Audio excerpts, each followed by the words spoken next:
Jamani, ili uweze kumshawishi mtu afanye kitu ambacho nakitaka au uweze kuinfluence watu wakubaliane na mtazamo wako au mambo ambayo unahitaji wewe, kuna vitu vya kuzingatia. Hata kama ni matapeli, unapoona tapeli amefanikiwa kumtapeli mtu, maana yake amemshawishi, kuna vitu amevizingatia mpaka akafanikiwa kumshawishi yule mtu au akafanikiwa kuiba attention ya mhusika. Sasa kuna kitabu kinaitwa How to Win Friends and Influence People. Nimekisoma lakini nime extract point chache. Moja hii hapa, kwamba namna gani ya kumkombisi mtu aweze kukubaliana au kufanya kitu ambacho anakihitaji. Sasa siri ni hii, kwamba unapohitaji kumshawishi mtu afanye kitu ambacho nakitaka wewe, hakikisha umefahamu mambo matatu hapa, mambo manne. Cha kwanza, tambua kitu anachokihitaji. Tambua ndoto yake, tambua changamoto zinazompata. Ukishafikiria hayo mambo, sasa cha mwisho, fikiria namna gani ninaweza kumsaidia kuhusu changamoto yake, au namna gani ninaweza kumsaidia kupata mambo anayohitaji.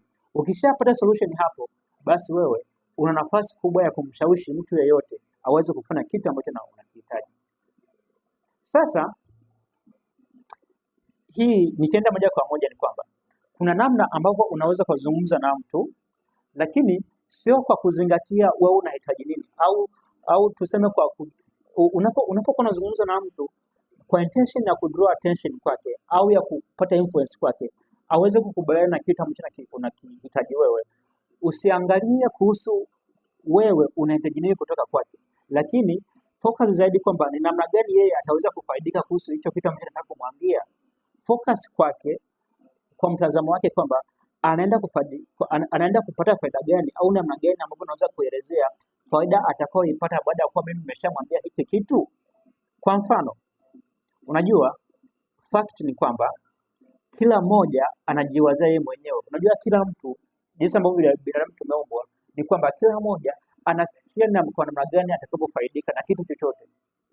Kwa hiyo ukijaribu kujitoa katika box hilo au mduara huo, ukafocus kwa namna gani mtu atakapofaidika tofauti na wewe, uko nafasi kubwa ya kumuwin. Kwa mfano, ngoja nitoe mfano. Kwa mfano, katika biashara unaweza unauza biashara, afu mteja akaja akamwambia, bwana hebu naomba basi ununue hii bidhaa, kwa maana tangu asubuhi sijauza kabisa, naomba nisaidie tafadhali, afu nina shida kibao. Sasa ukitoa statement kama hii, unamuonesha mteja kwamba wewe ndio una uhitaji. Kwa hiyo unahitaji mtu au anunue ili uweze kutatua shida zako. Sasa hapo umeonesha ubinafsi, na wateja huwa hawapendi hicho kitu. Nasema kumbe.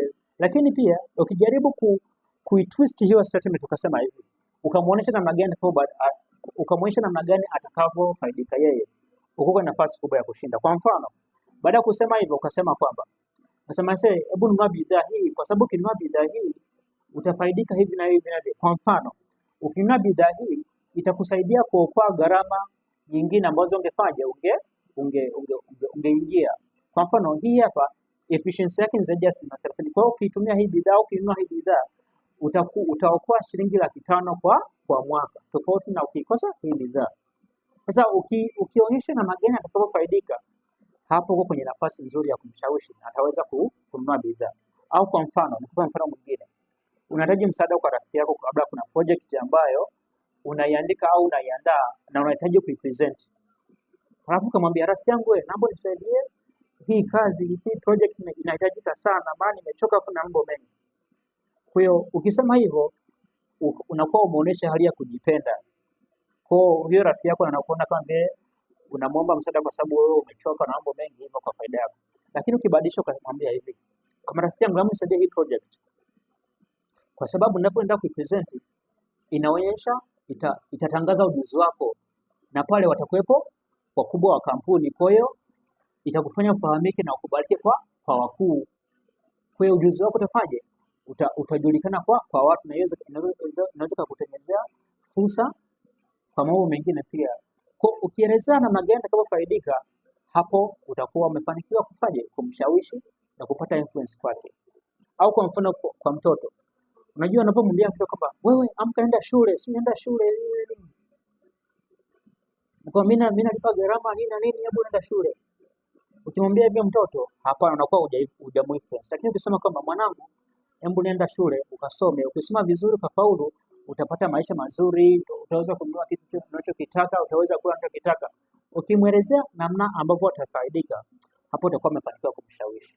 Na atafanya kitu ambacho mfanye, atafanya kitu ambacho anahitaji kukifanya. Sasa nikupe mfano mwingine kwamba kuna mtu mmoja hivi alikuwa anauza karakana yake. Sasa walijitokeza watu wengi ambao walikuwa wanaonyesha nia ya kufanya, nia ya kuinunua, lakini hakuna aliyeweza kudhubutu ile bei jamaa aliyekuwa anataka. Kwa sababu gani? Kwa sababu bana, hii karakana imeitumia miaka 15. Kwa hiyo nahitaji mtu anipe bei nzuri. Sasa hapo tunarudi pale penye kujipenda. Lakini baadaye alipoona watu wanamkimbia, akabadilisha gia, akasema hivi, jamani, nunua hii karakana kwa sababu hii karakana mimi huwa yanipatia faida ya milioni 5 kwa mwezi. Kwa ukinunua mimi naiuza milioni 15. Kwa ukinunua hii karakana utaweza kurudisha gharama yako kwa miezi 3. Halafu faida itakayoendelea miezi ijayo itakuwa ni ya kwako. Kwa hiyo ukielezea hivyo, mteja ataona kumbe nitafaidika. Watu watanunua kwa bei ambayo utafanya, bei ambayo unaitaka. Kwa hiyo unapofocus ni kwa namna gani mtu ataweza kufaidika, hapo utawin influence sana na utaweza kumshawishi mtu yeyote. Kwa hiyo usizingatie mimi, hapana, zingatia wewe. Kwa hiyo forecast kwa namna ambavyo mtu ataweza kupata faida au kufaidika, lakini usiangalie au usieleze namna gani wewe utakapofaidika. Hapana, hii ni siri muhimu ya namna ambavyo unaweza kufanya kumshawishi mtu kuweza kufanya au kukubaliana na jambo lolote ambalo utafanya, ambalo utamtaka alifanye. Jamani, hii ilikuwa ni concept moja tu kutoka kitabu cha How to Win Influence and Influence People. Na discussion ya vitabu kila wiki. Kwa hiyo ninaomba usubscribe ili tuendelee kuwa pamoja katika analysis ya vitabu vingi ambavyo tunakuwa tunavifanya kila wiki. Thank you so much for attention. Yeah.